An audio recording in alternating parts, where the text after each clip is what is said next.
If you remember, the internet itself is a DARPA project. It is a military State Department intelligence project. It was initially created essentially to help the Pentagon digitize all of the information that they had to maintain in order to maintain the American empire against all these insurgency movements, like in Vietnam. As a way of digitizing all this information, and especially social science information for that was flowing into how to manage these foreign populations. In 1991, we win the Cold War. We outsourced the internet the same way we outsourced radio with Voice of America and Radio Free Europe, the same way we had these CIA proprietaries in the 1940s that were all piped in with these new mediums of radio and TV. We did the same thing by piping the internet into countries around the world in the 1990s. And this is Web 1.0 at the time where it was just forums and blogs. The intelligence services quickly noticed that birds of a feather flock together. Political birds of a feather in foreign countries were aggregating together on common forums and blogs. And so the CIA and NSA wanted a political radar system, an early warning detection system to be able to detect how political groups were forming abroad. And so this DARPA grant that Google started as was to basically feed information into that program around how search engines would affect the flow of birds flocking together politically overseas. And then that became Google the following year, 1996. The very first thing, the very first year Google went public in 2003, 2004, they became a military contractor. The only reason they got Google Maps is because they bought the CIA's Keyhole software. So Google has been an outgrowth of the national security state since before they were even Google. And of course, that became that went on steroids after the 2016 election, when Google's own proprietary CIA branch called Jigsaw created the machine learning artificial intelligence censorship software that now powers much of the internet, or internet censorship. So you mentioned post-2016 election. Do you think that was a critical tipping point in terms of absolutely. Yeah. Why so? Well, there were three things that happened in 2016. Basically, the State Department lost an election in the Philippines that they didn't want to lose, and it was an internet election. The Philippines basically doesn't have their own internet. It runs entirely on Facebook, and an uncensored Facebook led to the wrong direction in that election.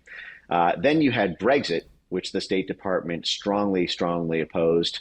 Brexit was also an internet revolution. It was powered by Nigel Farage's viral videos dunking on Herman Van Rompuy for a couple of years on YouTube. And even though it had no support from British media, essentially it was powered by YouTube, Facebook, and Twitter. And then after Brexit, 5 months after that, the U.S. presidential election of Trump, who got zero mainstream media endorsements, not a single print newspaper endorsement. It was an internet election. And Trump defeated both the Bush dynasty and the Clinton dynasty in a single edgelord meme campaign. And that was basically when the rules-based international order said, okay, enough is enough. NATO is going to fall apart. The IMF is going to fall apart. The EU is going to fall apart. Unless we censor the internet, we're going to lose 20 consecutive European parliamentary elections where the populist right wing was winning in Italy and in France. River's the best place to buy Bitcoin. Go to river.com/TFTC, sign up today, set up an account, and start stacking sats.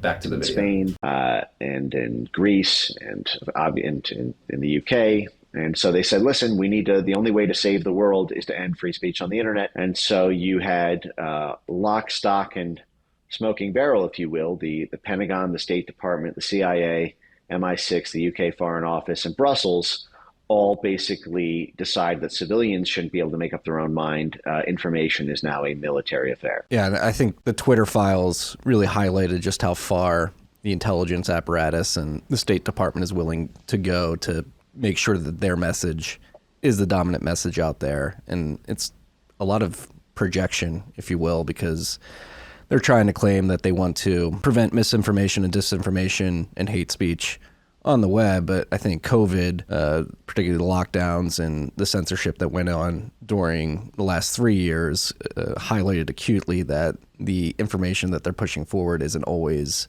the truth, which is... Well, they know it. I mean, they even say that's what the concept of malinformation is. That's why they call it mis, dis, and malinformation. Misinformation is if you're wrong accidentally. Disinformation is if you're wrong on purpose. And malinformation is if you're right, but you're still undermining public faith and confidence in a critical government narrative by speaking the truth. And malinformation is probably the biggest category. That was how all the vaccine efficacy and all the mail-in ballot stuff was censored. That's they don't care. I mean, this if you believe, if you even accept for a second what you think they're saying with mis and disinformation, you're just a sucker. I mean, they don't even believe. I mean, some of the operatives believe it, but most of it is just cold, hard-nosed. We need to control the narrative. And and whatever terms they roll out are just seasonal terms to put basically, a silk dress over the pig of government control over media. Yeah.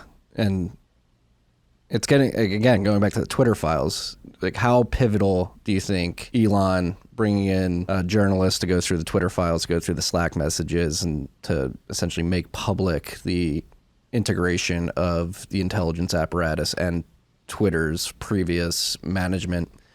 Like, what do you think that means for us moving forward? Like, it is becoming obvious, particularly after COVID, that the control over information is something that the government wants complete control over. And if we don't do something in the short to medium term, we could be waking up in a complete 1984 like dystopia where the government controls all the language that is appropriate on the web, particularly. Yeah, I mean, in a lot of ways, we're very far past 1984. I mean, even 1984 didn't contemplate some of these AI scan and ban techniques that are now de rigueur, so to speak, in terms of how information is managed on the internet. You can't. I mean, even in 1984, there were weird ways to kind of escape and go off grid of some of the surveillance system, in some of the chapters there. That's not available to us anymore. I joke sometimes that there needs to be a sequel called 2024. It's a sort of 40-year update because some of the techniques we have now put that to shame. But, I think the Twitter files did three fantastic functions